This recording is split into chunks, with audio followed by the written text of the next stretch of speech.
My first look at the Tesla Model Y. Finally, we have one in Germany. These here are the Shanghai built models, already facelifted. So interesting also if you're interested in the Tesla Model Y in your market. Let's take a look at the details. Exterior wise, of course, this very streamlined Tesla front. They pay a lot of attention to the wind efficiency. And of course, it looks kind of similar like the Tesla Model 3 because they share 3/4 of the whole parts. Of course, this is here the SUV or crossover, so 1/4 is still different. At the side profile, 187 inches in length or 4,75 meters. Wheels, 19 or these here 20-inch for the long-range model. The performance model can also get 21-inch wheels. Cameras all over the vehicle, as we know from Tesla, for example, also for that Sentry function.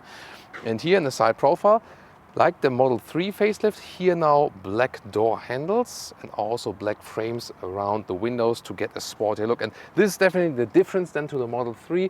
We have this higher SUV, this kind of small Tesla Model X. And this is supposed to be very successful, I think, because it really hits the spot on the market. One of the most surging segments here, these compact electric SUVs. VW ID.4 GTX, which we recently had, would also be one of the main competitors here and then also now in Europe. Strong shoulder part right there. And it features a battery of 75 kilowatt hours net. And this is supposed to bring us some 500 kilometers or 300 miles of range. They did some experiments with smaller batteries, but Elon Musk canceled that again in the US because it wasn't obviously, that found of the range. So far, this 75 kilowatt hour battery. Let's see what else there is to come. Dual motor, one in the front, one in the rear. Very efficient, as we know from the Tesla Model 3. And then there's also the performance version, just with a little bit more punch. Here in the rear, you can see also again the tail lamps from the Tesla Model 3. Overall, a very streamlined look, and I think it looks definitely less bulky than the Tesla Model X in the rear. And of course, the big thing here about the Tesla Model Y, also if you compare it to the Model 3, is this huge hatch then. You can load in things easier. There's no cover then here, but you have very good access immediately. Right there, look at that. Vertical way, no problem at all. Huge box here underneath, for example, for charging cables, or you use the frunk. Of course, that's also for whatever. And I also have my measuring stick right here. This is here not exactly a meter or 40 inches, a little bit less. So this should be a little bit wider, I think. But then the overall height here is 27 inches or almost 70 centimeters. And then we have a very good folding function. Here we have some buttons here on the left side, here and here. And then they automatically fold flat. This is a very good and usable function. And to the seats, as we would be driving as tall adults, it's like 1,90 meters or 75 inches. That's actually really good. So you can, when you put things to the middle or move the seat a little bit more forward, you can score this magic 2 meters or 78 inches line. So yeah, I would say some furniture transport from IKEA or something, that does work indeed. So this is probably the reason to go for the Tesla Model Y. And if you now think about the space you have in the X, for example, yeah, you can very well score everything with that. Also ski hatch available, you can only lower the middle part, and that's also possible. Tell me a little bit about the building quality, Tommy. The build quality, Thomas B asked me about the build quality. Well, I checked around the vehicle so far, and I have to say the build quality actually really stepped up the game. There was one part here, for example, at the rear door with the Tesla Model 3, here, this edge here, which was very sharp a lot of times, but this has been improved here right now, for example, or also sometimes, some gaps or transitions on the inside. But so far what we see here or here, this seems all fine. Also when we close the doors, yes, this is a very German thing now. Here, the gaps right there, the famous German Spaltmaße, but this is here kind of very well aligned. So yeah, I'm really looking forward also. These are now the Chinese built models. You maybe know that in Grünheide, it's in Brandenburg, not in Berlin, it's close to Berlin. There will be the new Tesla Gigafactory. They will build the Model Y also in Germany. And then we're also really excited to see models built there, probably in 2022. Two more facts before we move to the interior.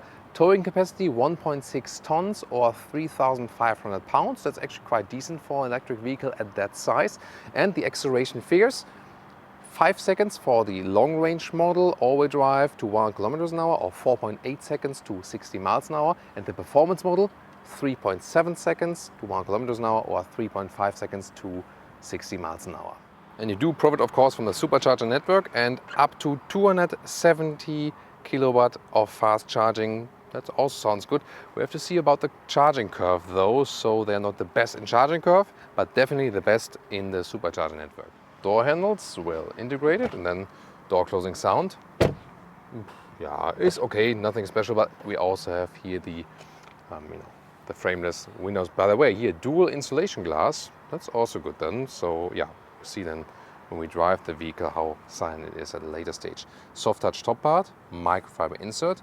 Also soft touch here for your elbows. Then a nice wooden insert in the black interior. This is the door opener, but also here the failsafe, the manual opener is always right here. Reasonable door pockets, and then also black Model Y entry badges.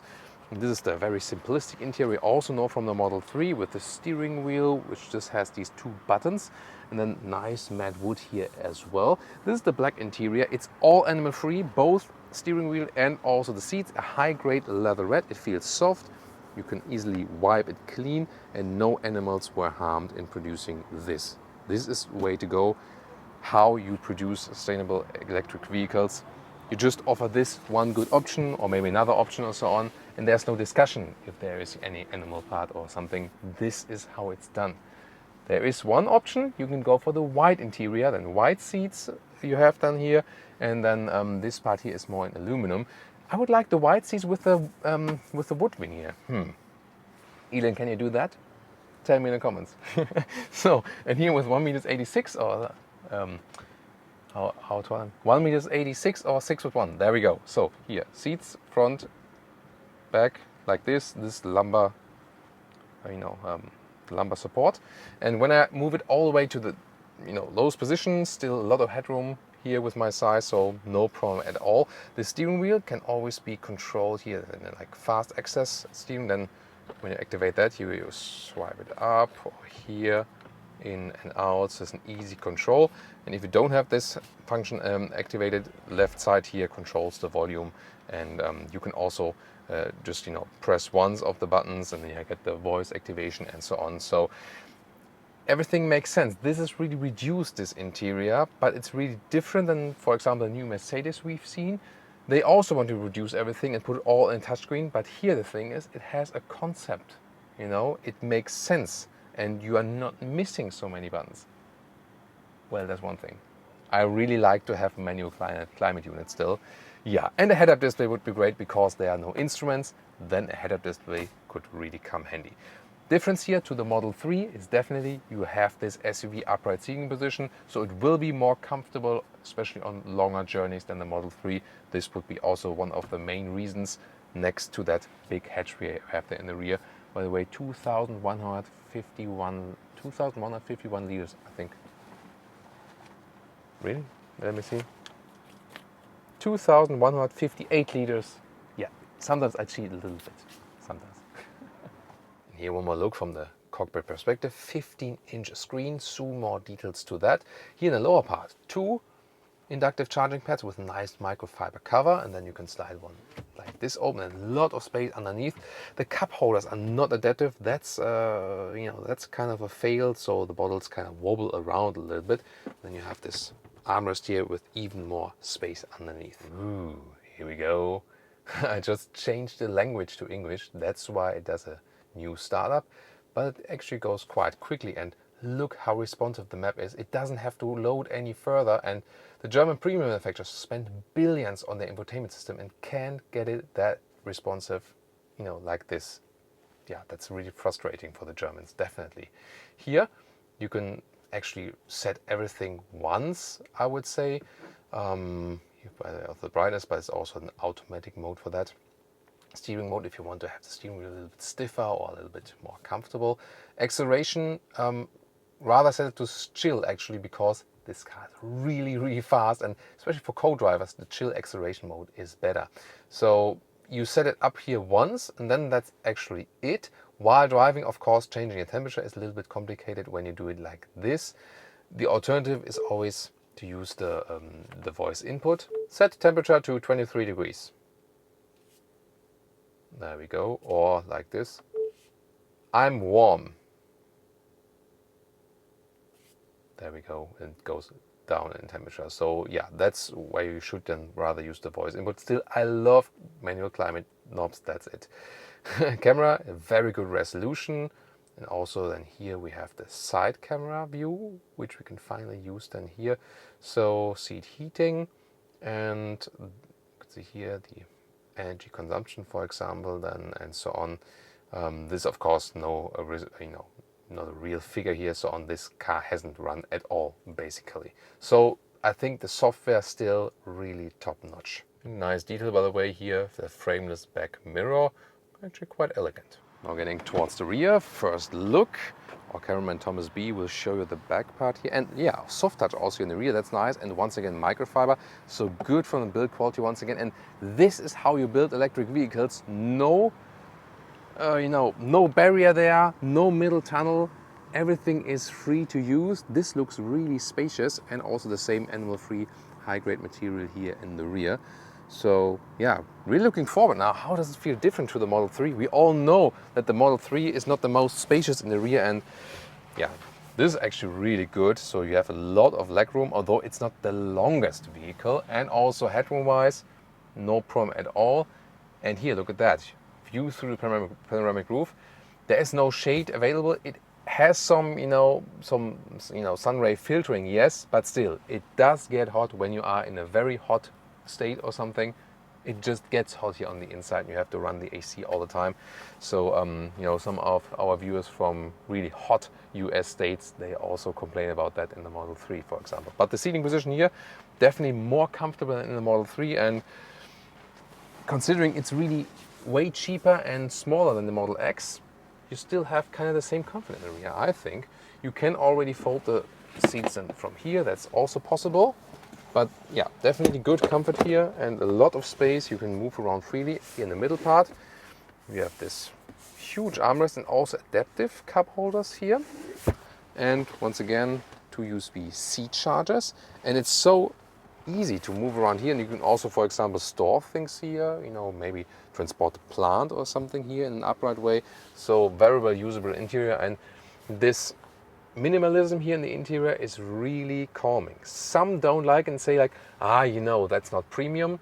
But meanwhile, as the build quality has been improved on some, there's like another detail here, for example, these hangers here, they even have like a small clicking sound and give you some kind of feedback. So they really work on details also here. Sometimes we saw Model 3 which were not aligned quite here, and they were like topsy-turvy like this. So they see, you see they're really improving things bit by bit. So at the moment I'm quite positive about this. Well, this car doesn't have license plates yet, so no one could actually drive it yet here in Germany, but we wouldn't be Autogefühl if we make everything possible for you, as far as possible. So we can turn some rounds here on private ground. Here there's the good rear view camera, and also here at the sides there's the Audi RSQ3, the other world, the combustion engine world. You can also check out this review on Autogefühl. And let's see, here also there's of course the rear view camera. There we go, and also with the park beeper, and everything is very well to control, to ease. Now I have to see that don't damage the RSQ3. And once again, also helpful these other cameras there. And here, by the way, this is not an orange Tesla Model 3, it's a red one. It just appears differently on the camera. And since this is here the all-wheel drive model, 5 seconds is the acceleration figure to 1 kilometers, or 4.8 as for miles. And there are these driving modes here, chill and standard. If you have standard, there's of course always a heavy acceleration. And I mean, there's just one press on the throttle and this immediate torque. And the guys here from the Tesla store, they are having their opening internal festivities here. So this is very funny, of course, situation right now here. Yeah, very good. Sporty handling from the steering wheel. I can also do some soft off-roading here, by the way, going up this hill. And yeah, I immediately feel that this car flexes less than the Model 3, definitely. I drive a little bit slower here. Look at that, this is here Tesla Heaven Land. So many Model Y now arrived here from Shanghai, Model S right there, Model 3. Very interesting, definitely. Can't say too much about noise insulation here yet, but suspension-wise it will also of course be different because the car sets higher, but to me really the crucial thing will be the difference in the chassis material that will lead that the Model Y will maybe even be the sportier model than the Model 3, just at least felt. Because in the Model 3, quite often I felt that the chassis is just flexing underneath. So Model 3 also concept-wise and as for range and efficiency of the electric motors, really awesome. But then the driving dynamics were always better with the Germans, definitely. So this is something that might change then here with the Model Y. And I really have to say, yeah, first impression is that the chassis is definitely flexing less and it's actually quite fun to ease it here around. You can also do some parking in and out here. And this is also a thing here against the Model X. The Model X, the way bulkier model, and here it's just so much easier to park in and out at that size here. Interesting once again here, the normal natural color of the camera, and here like this, it's more like a sepia color tone or something.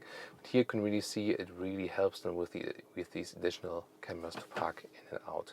Well, and if you go for the chill acceleration, by the way, then it's usually the better deal, I would say, because it just puts less G-forces on your body. So on a daily basis, I would rather put it to chill. Maybe when you go for some longer autobahn rides or something, then you could, and really need the power, then you could go to this other acceleration mode. Yeah, and the Tesla folks again, they are really having a lot of fun here. I'm moderating on camera.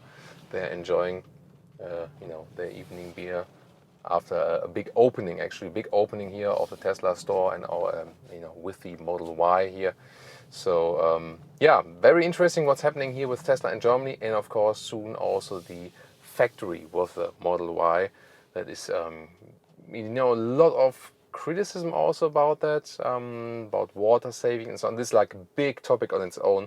Maybe I should do a video on that. But already quite interesting driving impressions. What do you think? Fun fact, by the way, this is a completely new Tesla store in Dortmund, Germany, and this building here used to be a Porsche dealer. And this street here I'm standing on is called Ferdinand Porsche Street, and the street that actually leaves this area is called Gottlieb Daimler Street, like from Mercedes. So it's kind of an omen that this place, like with two German automotive street names and a former German automotive store, is now a Tesla store. I leave that conclusion to you. And now please tune in to the VW ID4 GTX video and the Audi Q4 e-tron video.